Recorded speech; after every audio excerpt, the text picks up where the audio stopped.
Good morning and good afternoon to everybody. My name is Peter Rumsey from Stanford University. I'm the head of the Building Decarbonization Learning Accelerator, and this is one of our monthly webinars on decarbonization topics. Today, we're going to be talking about different legislation pushes and initiatives around the U.S. that are encouraging building decarbonization. I think it's a really interesting part of this whole shift on how we think about buildings is not only technology is changing rapidly, but also building codes and the like is changing to reflect this push, right? So it's kind of an exciting thing. We're lucky to have the Building Decarbonization Coalition with us today. And the BDC is a organization that works to promote electrification of buildings and works on legislation themselves, have written sample legislation and works with legislators at the civic level, state level, and even national level to help encourage and facilitate this. So it should be in a really exciting thing. I'm going to read the bios for two speakers, and then we'll just jump right in. So Claire deVroede is a CivicSpark Fellow with the Building Decarbonization Coalition. She manages the Zero Emissions Building Tracker and researches pathways to accelerate decarbonization at the neighborhood scale through local planning laws. And we are going to get into the neighborhood scale decarbonization concept, which I think is a very compelling way to think about decarbonization and how we scale it up. Prior to BDC, she developed hands-on STEM classes for children in the Portland Public Schools, organized bus riders for a fareless transit campaign with the Sunrise Movement PDX, and learned biological farming methods in the Netherlands. Love to hear about that someday. Joining Claire is Lawrence Garber, who is a senior policy associate with the BDC. He works with local government staff around California to create a safer and healthier energy future by moving buildings off of fossil fuels. Prior to joining BDC, he served as an environmental science educator at Yosemite National Park, a high school teacher in Austin, Texas, and a Peace Corps volunteer in Sierra Leone and Namibia. So very interesting backgrounds. Can't wait to hear from you guys. What they're gonna do is they're gonna present, and then we'll have time at the end to ask questions. So if you have a burning question during the presentation, feel free to raise your hand, and Lindsay will either unmute you or you can write your question into the Q&A section. And then at the end, same thing. You can use Q&A, and Lindsay from our team will ask the question, or you can raise your hand and she can unmute you. So with that, I'd like to thank you both. Really excited to hear what you have to offer us today, and I'll hand it over to Lawrence. Thank you. Great. Thank you, Peter, for the warm welcome. It's great to be here with you all today. And in particular, my background as an educator, I'm really excited that this learning accelerator exists and that we can be here to provide you all some information about how the building decarbonization movement has gone mainstream and how a quarter of the US by population now lives in a jurisdiction that has adopted electrification policies. And so as Peter very accurately and rightly summarized, we work for the Building Decarbonization Coalition. And just to say again, we're a national nonprofit that works to eliminate fossil fuels from buildings. And we do this within coalition, as our name suggests. And we work with a broad swath of organizations in the building sector, including, in addition, environmental organizations, utilities, local governments, all working together under one big umbrella to eliminate fossil fuels from buildings. So that's where we're coming from in our talk today, and I'm excited to be with you all. So again, I'm going to kind of get started with this statement to frame our conversation today, and it really is that we've seen the building decarbonization movement go mainstream over the last 5 years or so. And so our goal for today is walk you through that tour kind of across time and across the country to tell the story of how this concept went from more of a niche climate policy activist concept to really, as I said, a mainstream consideration in the building sector. And you may have attended last month, our executive director, Panama Bartholomew, gave some remarks on what he called the State of the Union address on building decarbonization. And so our goal, Claire and my goal for today, is kind of to build on that and go a little bit deeper into an exploration of policy and how policy adoption has really shaped the movement. In registering for this call, you all filled out a survey, and we thank you for that kind of input to frame what we are offering for you all today in creating this information. Many of you all mentioned that you would like to hear more information on building codes, which we'll get to, policy and precedent, which we'll absolutely get to, and the coalition that moved the needle. What we're not going to focus as much on today is the sort of the carrot side of the story, the incentive side and customer education. That's a big part of the story, and we'll allude it to a little bit. But we're really kind of focusing today on the sticks, the policies that enable this change. I appreciated somebody in the survey wrote that they'd like to hear about everything. I kind of felt that way when developing these slides. It's like there really is everything going on in terms of policy. So we're going to do our best to kind of give you the everything of policy adoption. So we'll do that for you all in kind of 3 ways. This is sort of our agenda for today.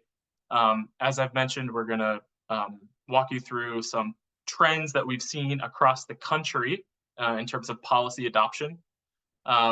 Peter alluded to at the start this concept of neighborhood scale decarbonization, which is what we really see as the next phase of the building decarbonization movement, to scale up some of the policy wins that we've had over the last 5 years. And number 3 will sort of, given that premise that we need to scale up building decarbonization across the country, we're going to talk about some of the policy changes that are going to be needed to enable that change. So that's the plan, and let's keep rolling. I think for this audience, we more or less assume that you all understand and sort of have a background on the focus of building decarbonization as a key climate solution. But just to provide a little bit of framing here, much of the focus of the climate policy conversation over the last several decades has been focused on, rightly so, on cleaning up the grid on the electricity sector. And we've made a lot of progress on that, and we'll continue to do that. There's laws in place in states that require, in California, for example, the grid to be carbon neutral, renewable by 2045. And in fact, just this spring, we're seeing the grid in California had over 100% of the generation of the grid for a couple hours of the day came from renewables. And so, based on this premise that we're cleaning up our grid, the focus over the last several years has gone to the supply side of the equation on electrifying end uses. And so if you have a clean grid that's supplying 100% clean and renewable energy flowing to electric appliances, that's the strategy that we see in order to zero out the emissions from the building sector. And so this pie chart sort of just represents that we have a lot of work to do. There's different sectors, and we need to get to zero across all these pieces of the pie. But today we'll be focusing on kind of our strategy for that 30% of the pie.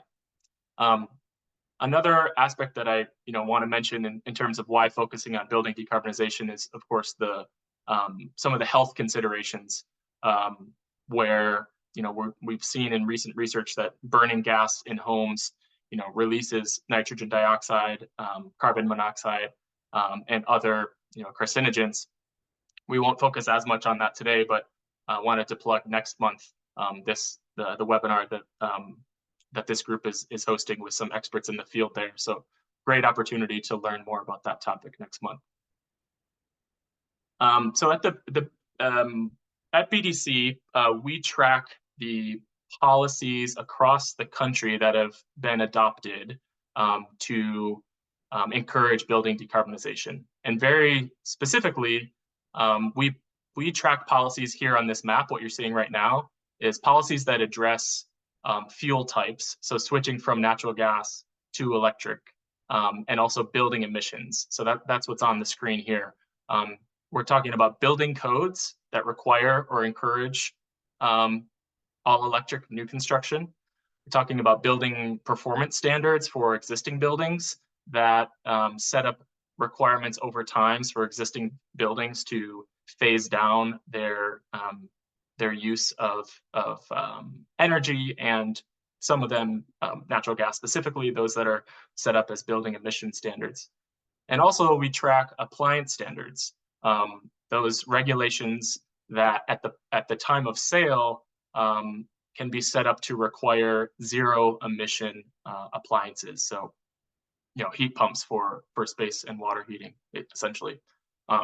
So this is kind of our snapshot of today, April 12th, 2024, showing the proliferation of policy across the country. And so the question is, how did we get to that previous slide where much of the country, as I've mentioned, 25% of the US is covered by a building electrification policy. And as many of you know, it started in Berkeley in 2019. Some of the background on this is that the year prior to Berkeley adopting their first in the nation all-electric new construction ordinance, Governor Brown at the time had committed in 2018 to carbon neutrality by 2045. Berkeley had had a climate action plan in place since 2009, and there was this really broad coalition of community supporters and environmental groups and activists that realized that in order to reach our goal, in order to zero out emissions from the building sector, we needed to stop expanding the gas system. And so that's what Berkeley did in 2019. And it was really that action that kind of sort of resulted in really this phase shift in how we thought about what was possible with building decarbonization policy. And it didn't stop at Berkeley. It spread this idea really rapidly around the state, is what this graph is showing. A count over time of the number of jurisdictions in California that adopted a building electrification ordinance for new construction. And so you can see the spread of this policy. It really did catch on. Up to now, where 75 jurisdictions in California have a policy in place that either requires or encourages all electric new construction. And that 75 jurisdiction number represents over 25% of the state's population. So that's kind of the local story of how things got kicked off in California.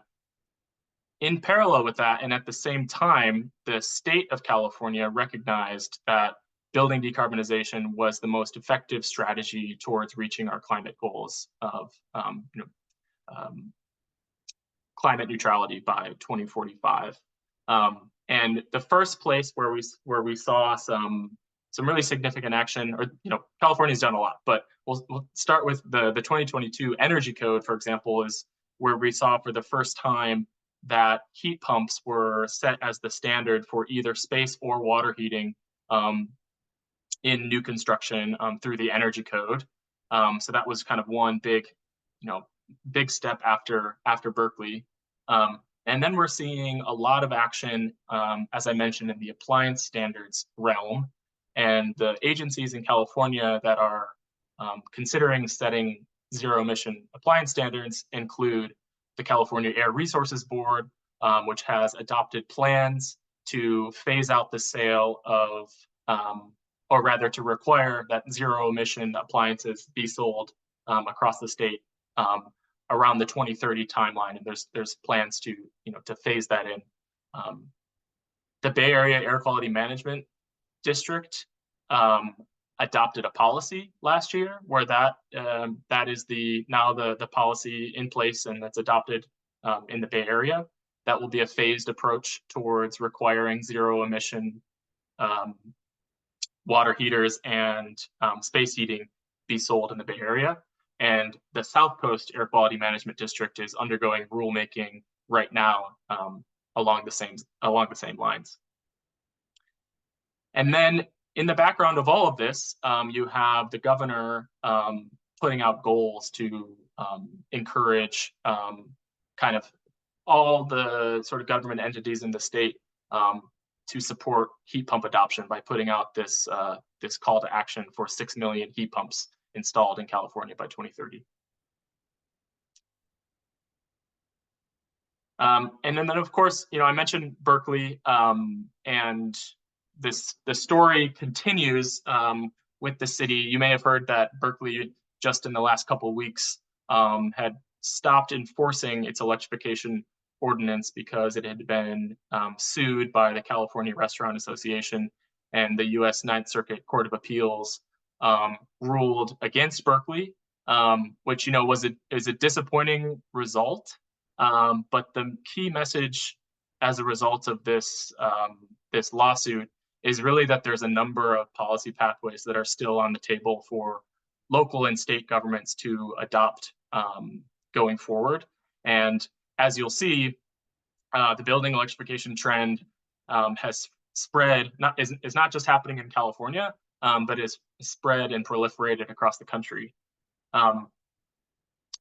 And one of the places where the ideas continue to percolate and where there continues to be a lot of innovation around building decarbonization policy is in New York. So, California took the sort of local government by local government approach to adopting new construction electrification policies.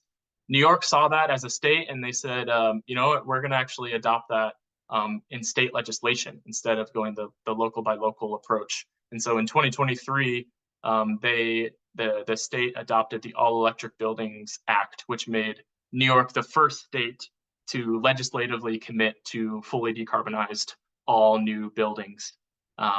And it requires, there's of course different specifications if you go deeper into the law. And for example, it's buildings under 7 stories need to be built all electric by 2026, and taller buildings by 2029. And this law really built on the Climate Leadership and Community Protection Act, or the CLCPA from 2019. Additionally, New York has been innovating in other kind of technological areas, including what we'll talk later about is this idea of thermal energy networks. And so 2 years ago, the state adopted a law called the Utility Thermal Energy Network and Jobs Act. And this was a really very impressive kind of political feat, in that it brought together unions, climate justice advocates, building industry folks, environmental orgs, to pass a law that opens up the door to allow utilities to build their own networks that distribute thermal energy. And it requires that the investor-owned utilities set up pilots to test this concept. And this is a little bit of a teaser. We're going to go into exactly what we mean by thermal energy networks, what they are. We'll have some diagrams, and we'll explain the concept a little bit further, but just kind of wanted to plant the seed here that it was really this legislative action on the part of the state of New York in 2022, and a lot of other work that had been done. But this action really kind of kicked off what we'll see is a focus on this concept of thermal energy networks in other areas of the country as well. And I'll pass it over to my colleague Claire to continue some of the statewide examples and focus on Colorado. Yeah, thanks, Lawrence. We're in the middle of the country now in Colorado, which had a big year last year. In 2023, the Energy Office released its first ever statewide building energy code called the Colorado Model Electric Ready and Solar Ready Code. This code was developed as an order from the legislature. There was a bill that passed in 2022, which appointed an energy code board to develop this model code. This bill also requires that any jurisdiction that is adopting or updating a building code between July 2023 and July 2026 must also adopt this model code as well as the 2021 IECC code. And so this model code requires that residential, small commercial, and all multifamily buildings have a phased branch circuit where all combustion equipment is in the building, and future space for electric equipment, and panel capacity for full electrification. So it's essentially an action that the state has taken to prepare to meet its future climate goals. And also saving a lot of people a lot of money down the line by not having to do these, expensive and arduous electrification retrofits. So it's sort of a little bit of a different story from California, where it was really the state that developed this model code, and it allowed all these jurisdictions to participate. And some, of course, went above and beyond. 7 jurisdictions adopted electric preferred requirements, which essentially require for mixed fuel buildings to have 3 of the additional efficiency packages installed, with 1 addressing the envelope, whereas all electric buildings only need to install 1 of the additional efficiency packages. So it's like that theme of having added requirements for mixed fuel buildings. But we can hop over to the next state, which is Massachusetts. In Massachusetts in 2022, there was a House Bill 5060, which passed and established a pilot program for cities to ban gas in new construction and major renovations. 10 pilot cities are allowed to participate in total. 7 have applied and gotten approved. But there's been a political push to open this program to more applicants because other jurisdictions are interested in participating in this type of a program. 29 jurisdictions have adopted specialized opt-in reach codes, which only applies to new construction. And it requires that a building developer must choose between 3 pathways to comply. There's a net zero pathway, an all-electric pathway, and a mixed fuel pathway, with choices of that mixed fuel building either installing passive house, with which this group might be familiar with, or installing solar. So it's that same theme where mixed fuel buildings have additional things that they need to do to meet the requirements. Currently, there are 3 utilities in Massachusetts that are pursuing thermal energy network pilots. I know Lawrence mentioned a little bit about them, but Eversource, National Grid, and Columbia Gas are all seeking to install thermal energy network pilots. There's a famous example in Framingham, Massachusetts right now, where a utility is installing a thermal energy network, both with businesses and homes connected to this thermal energy loop. And that's currently under construction right now, so you can sort of go deeper into that if you want to see how that construction project is going. But I'll pass it back to Lawrence. Thanks, Claire. And so the summary of kind of that quick statewide tour is that, again, we've seen this proliferation of both new construction and existing building policies enacted in sort of different forms and in different ways at both the local and state level. But if we sort of take a step back and kind of do a check of where we are on our goal towards eliminating fossil fuels from buildings, when we do a reality check, we recognize that there are still a lot of buildings in the US to decarbonize. Around 130 million. Of these, around 110 million are single family homes. And just the scale of the task before us is daunting. But we have some solutions that we'll present. And there's also some equity considerations we want to make sure that we bring to the forefront when we consider this goal of decarbonizing all the buildings in the US. And it's really critical that we consider equity when we are designing and implementing policies, because of course, if done wrong, policies that result in building upgrades have the risk of, for example, passing costs onto tenants and for rent to increase. Similarly, we need sets of policies that avoid upfront costs, that avoid bill impacts. We need to figure out how we're going to protect tenants from eviction, and thinking about basic safety measures and weatherization measures that can complement the electrification story are really important, and have been considered in these sort of local by local and state by state policies. But we're still innovating and finding the best solutions for these equity considerations as we go. And so just to name some of the guardrails that are core to be implemented in electrification policies are, some of these include tenant protections, which can be added as part of building decarbonization policy adoption. The concept of electric rates is a whole nother universe, I've learned, of rate making across the US is complicated, but we know that in order to make the electrification story work, we need to have more electric friendly, aka cheaper electric rates kind of across the board to help with the affordability crisis. Incentives are incredibly important to make not just out there in law, but also to make available to consumers to deal with the upfront cost.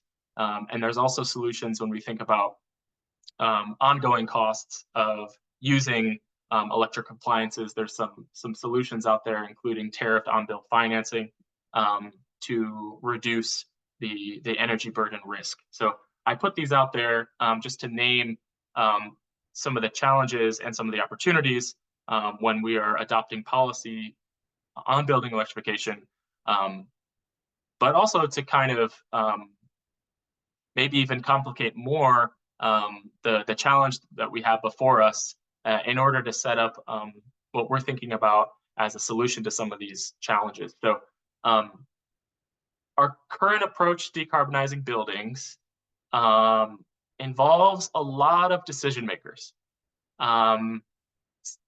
Some of them are listed here on the screen. This is not an exhaustive list.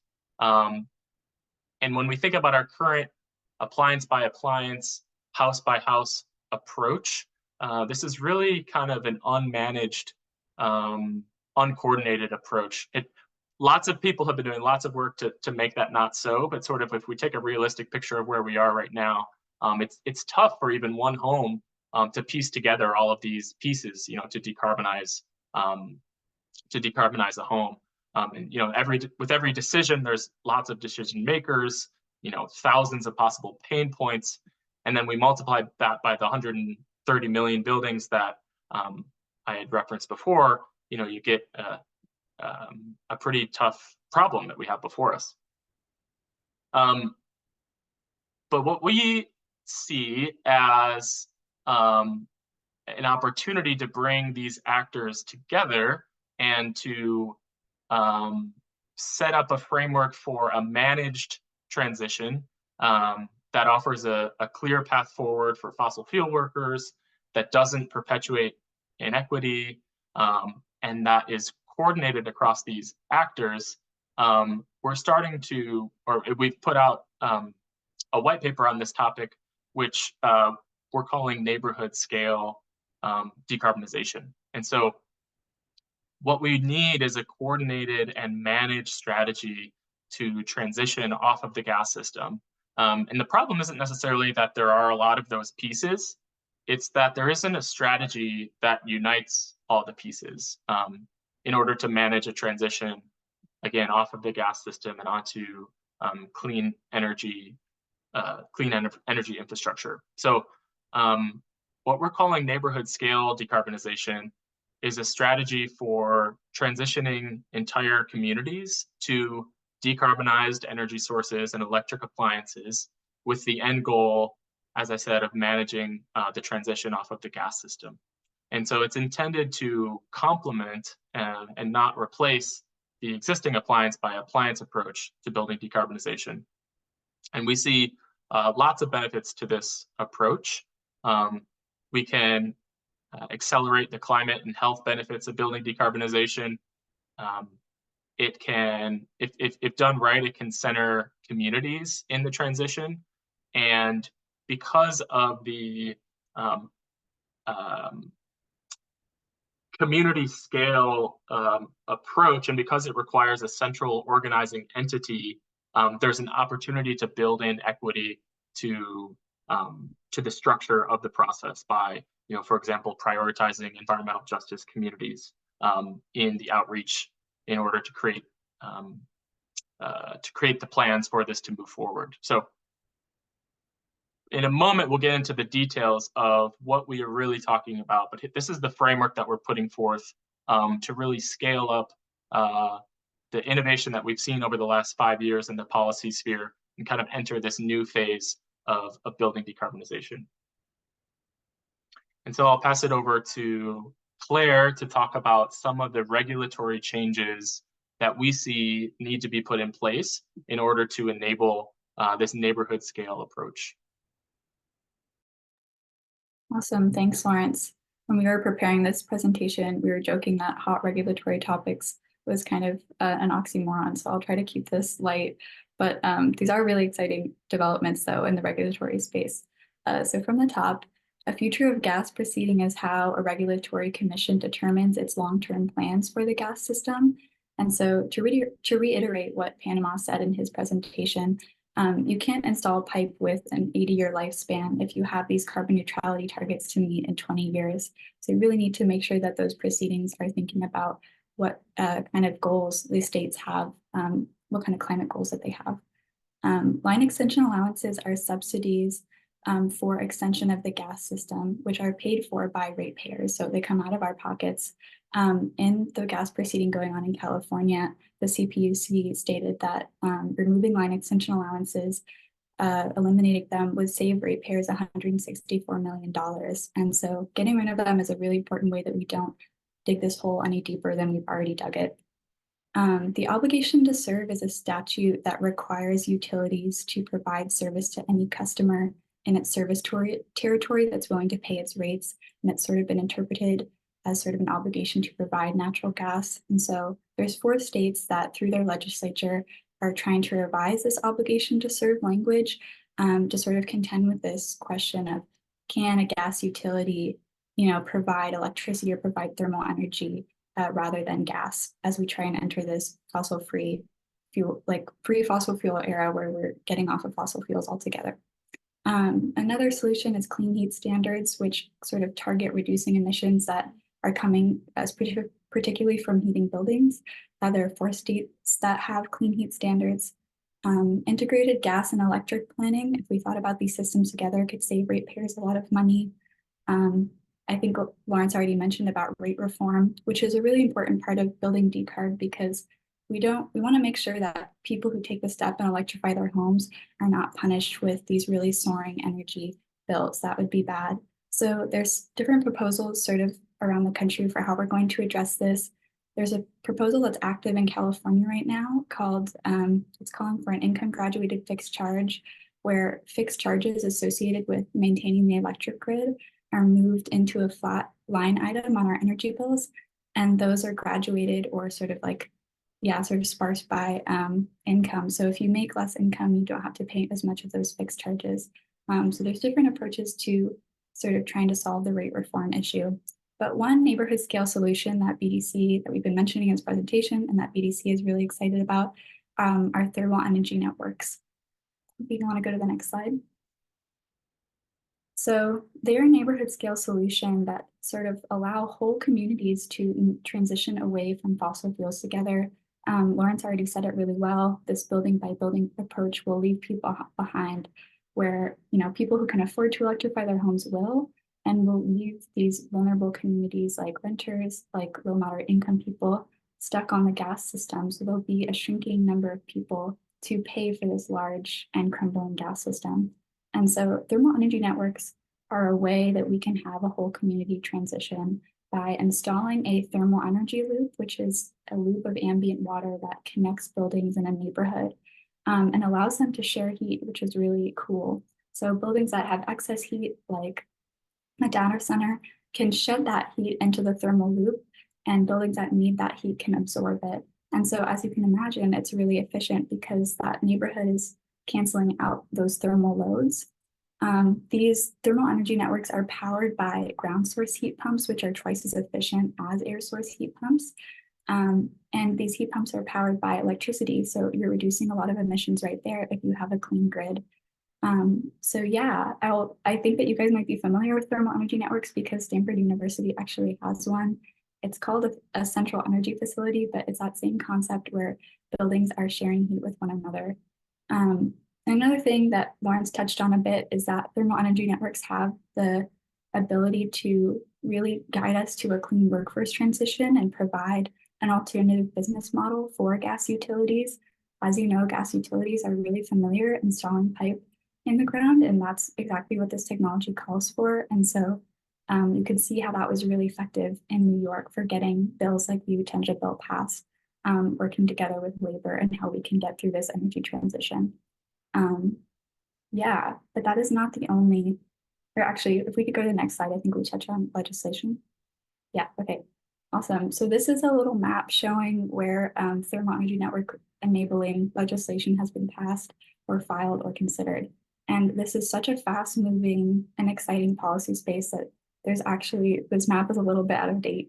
And so that's why Lawrence and I have added these orange boxes around Washington and Maryland, which in the last few weeks, these two states have passed TENS legislation, which is so exciting. So in Washington, House Bill 2131 just passed, which modifies their obligation to serve, which I mentioned before. And it authorizes electric and gas utilities to provide thermal energy via a thermal energy network. So that's super exciting. In Maryland, they just passed the very cutely named Warmth Act, Working for Accessible Renewable Maryland Thermal Heat Act.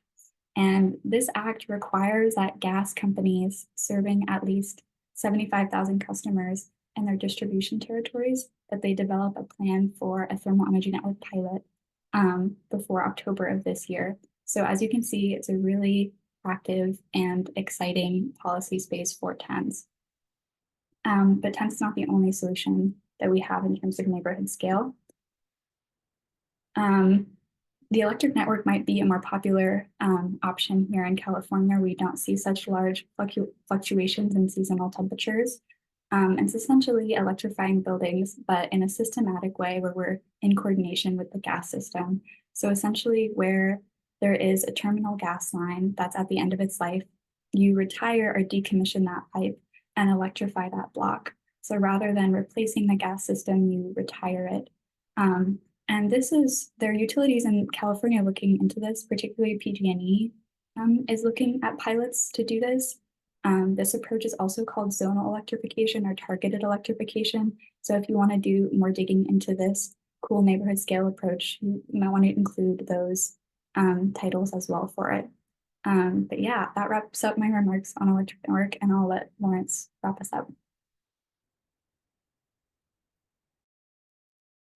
Thank you, Claire. So we're kind of coming back to where we started, which is these three key ideas here on the screen that I want to leave you all with. And the first one being that over this review of policy adoption across the states and across time, you can see that building decarbonization is really a mainstream topic. And much of that reason has been because of the policy actions taken by local and state governments around the country that have been innovating and looking at one another at what they've done and really kind of proliferating out in different policy directions to address this fundamental question of how we're going to decarbonize the building stock in the country.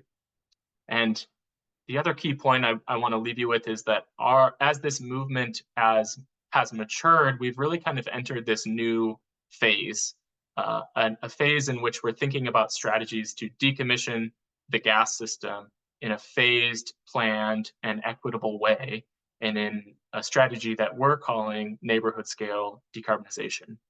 And there's lots of policy work ahead, number 3, to make that happen. And so we hope you join us in that work. On BDC's website, we have what's called our Clean Building Compass resource library, where we have a ton of original research from what we've done, and where we organize a library of building decarbonization research from around the country, from our partners. And I'm suggesting 2 here as follow-up reading to familiarize yourself more with the concepts that we've spoken about today, one of which is our neighborhood scale white paper, and another is delving into this concept of the obligation to serve, which we didn't get into much today, but we see as a key policy change that needs to happen to decarbonize the obligation to serve, to allow for the transition and the decommissioning of the gas system. And lots of other resources on the website there. And we also want to invite you all to engage with some of our other initiatives. Today was very policy heavy. We talked about a lot of sticks and not as many carrots, but we do love carrots here at BDC. And what I mean by that is incentives, rebates, and programs that educate consumers on the benefits of building electrification. And that's what you have here on the screen is a summary of 3 of our other programs, where we have what's called the Node Collective, which is a nonprofit alliance that's dedicated to sourcing and maintaining a comprehensive data set on every residential incentive program in the US. And speaking of that, we have the Switches On in California, which is a statewide program that summarizes every rebate and tax credit and incentive dollar out there that's based on your zip code. So right now you could go to switcheson.org, type in your zip code if you live in California, and it'll pop out a tailored to you list of rebates and incentives, like I said, to try to ease the burden of figuring out this electrification story, which can be challenging. And finally, our Chefluencer program, I wanted to highlight because we think that chefs they hold the keys to our hearts and minds when it comes to the kitchen.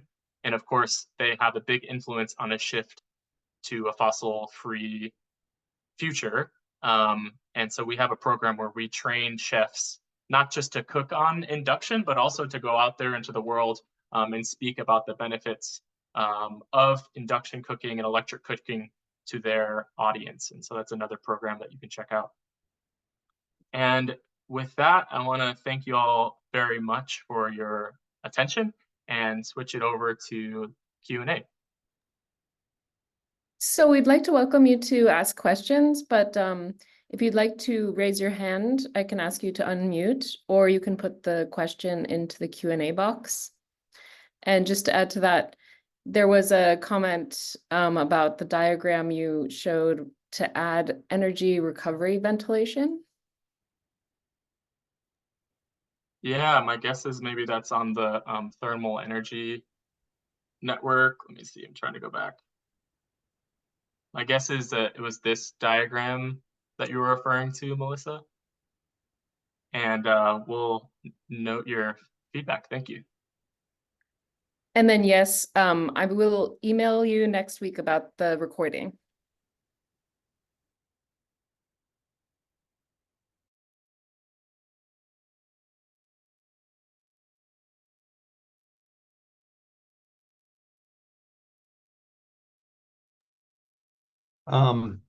I guess I'll pipe in, but please, if you have any questions, type it in, or otherwise raise your hand. But I'm curious. You talked a lot about like state and city level thing. How are things going on the federal level? I did see a report recently about a roadmap for decarbonizing the U.S. economy from the Department of Energy and such. Maybe one of you could comment on that. Yeah, so we're seeing more more focus than ever from the federal government. And as you mentioned, the Department of Energy just put out a paper that attempts to sort of summarize the like whole of government approach to reducing emissions in the building sector. And we see, obviously that emphasis from federal agencies, from the White House, is one of those other, strong signals. And the federal government, in their passage of the Inflation Reduction Act, we didn't get into much of the incentive conversation today, but they're providing a huge amount of money towards consumers to then be taken advantage of when they're switching out their electric appliances from gas rather to electric. And so we're seeing that as like just a big signal to the states that the federal government has this pot of money, and they can then feel more comfortable and feel more bold in their policy adoption at the state level, because they know that there's at least a certain amount of federal dollars flowing, whereby it can kind of help the that upfront cost consideration. So definitely recommend checking out that report, and we can link it in the chat if that's useful. Great. And as we wait for some questions, I'm going to put a survey in the chat, and so we'd love some feedback if you can do that.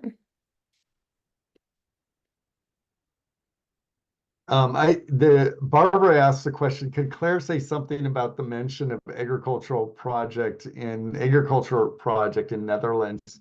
Not that we want to sidetrack too much, but it is part of the picture, agriculture. So maybe Claire, you could just quickly talk about that if you're interested.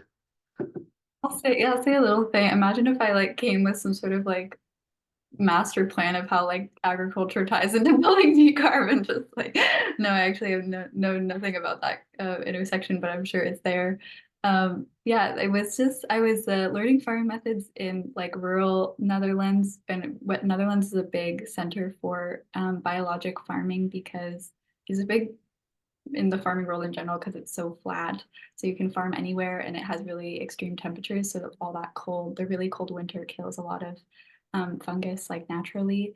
But Wageningen is a school that is a really esteemed agricultural school, and I was farming right next to that, so there's a lot of engineers around the farm where I was working on. And yeah, just sort of introducing different types of predators that can eat bugs that destroy plants, using different types of metallic sprays rather than pesticides. Things like this are the things that I was looking at, but I'm not going to get too into it. To go back to the question about the blueprint, I did read the executive summary of the blueprint. It is really cool because it is the first of its kind, and we've never seen this type of roadmap come from the federal government. The goals, the main objectives, there are 4. I'm just going to read them out. Sorry if that's annoying, but they want to reduce on-site energy use intensity in buildings by 30% by 2035 and 50% by 2050 versus 2005 is their benchmark that they're using. They want to reduce on-site greenhouse gas emissions by 25% by 2035 and 75% by 2050. And then this one is really shocking to me, and I'm not sure how they're going to do it, but they want to reduce embodied emissions from buildings, which means from the carbon or from the cement that you're using to build the building, from building materials and construction 90% by 2050 versus 2005, and 90% is a huge number. But they do have some cross-cutting goals that we love to see. They want to deliver benefits to disadvantaged communities, reduce energy-related costs. I really like that they address that, and just increase resiliency in communities, because buildings will be really, really important as the effects of climate crisis get more severe. We need to make sure that they're as safe as possible. Yeah, so that's the scoop on the roadmap. Yeah. Great. Yeah, I think it's really exciting the first time something like that has come out of the federal government. So Robin Palmer has a question. Resources for IRA monies available to, I think it's our resources for IRA monies available to communities specifically for new affordable buildings. Yeah, so a lot of the focus that we see from the IRA is looking at incentives for existing buildings and swapping out natural gas to electric. But in addition to that sort of direct to consumer stream of funds, it also set aside quite a bit of money to support local governments in their to support zero emission building code policy.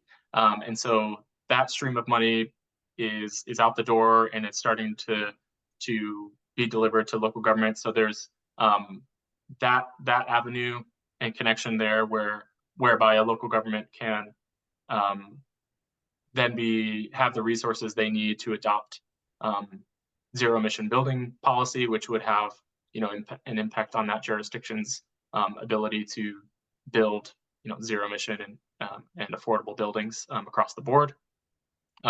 So certainly the IRA is it's a huge law, and there's a lot in there, and I would encourage you all to check out the switcheson.org if you live in California, to kind of make sense of both the state and federal incentive dollars that come from that.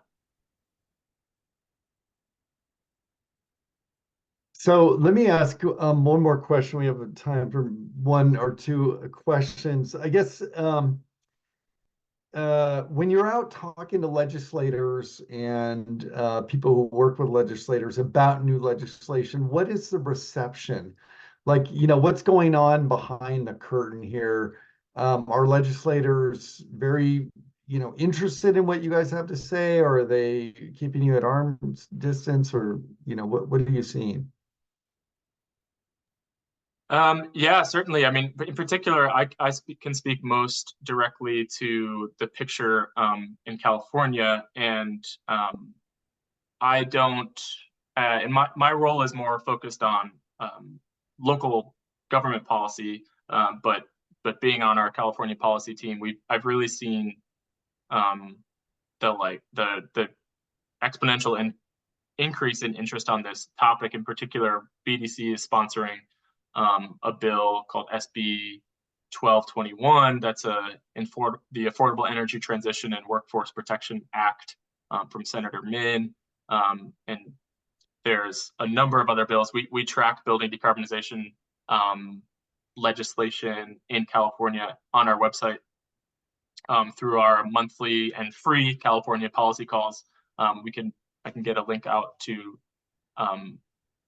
you all, but there's something like 20 to 30 building decarbonization bills that are on the docket this year in California's legislative cycle.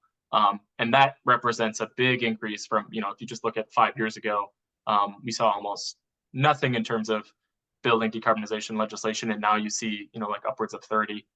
So huge, it's an indication of a lot of interest there.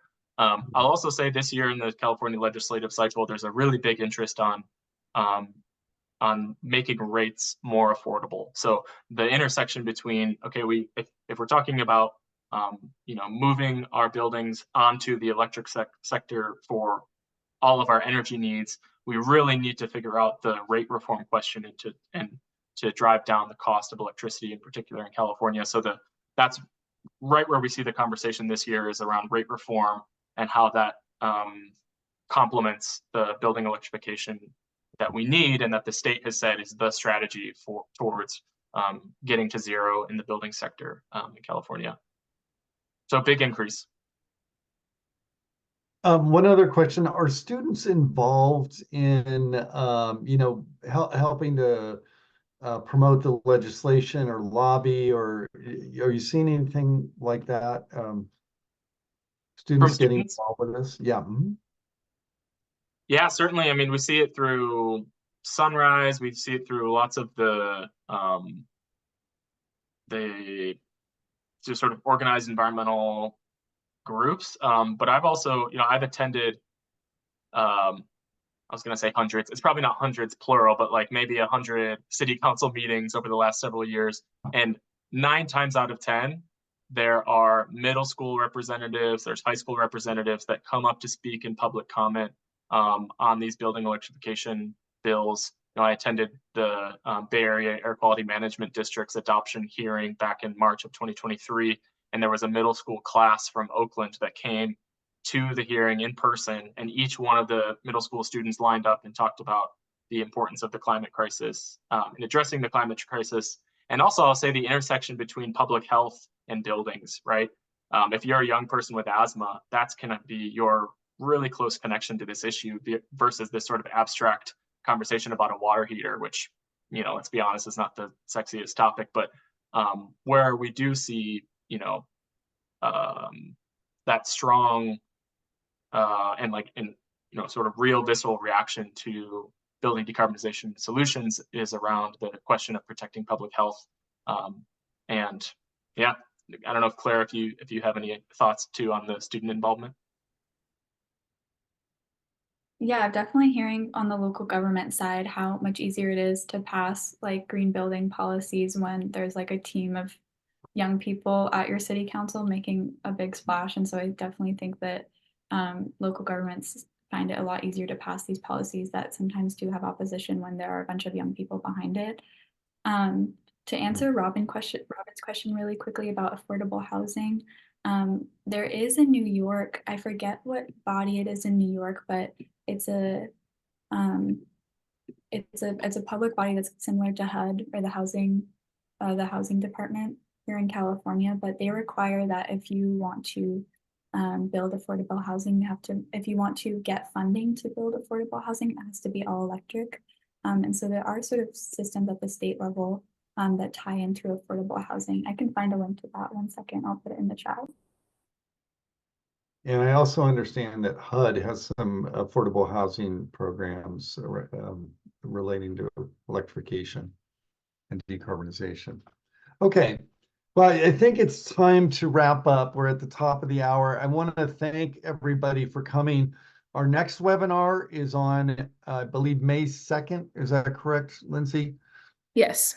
Yeah, May 2nd, and we're going to be talking about cooking with electricity instead of gas. And this is definitely one of the hot topics, as Lawrence brought up, and it's really great to see the Building Decarbonization Coalition working with chefs. It's interesting that there's now a growing number of Michelin star rated restaurants that are 100% electric, which is showing the way that this can happen. And I think really the thing that's changing this whole discussion is the health impacts of burning natural gas in your kitchen or methane. And so we're going to dive into that with some great folks who've been researching this, one person from Stanford and another person or two from RMI, a nonprofit that's been working on this issue. So we look forward to seeing you. Please give us any feedback on today's session. And thank you very much. And thank you very much to Lawrence and Claire. We appreciate your guys' time.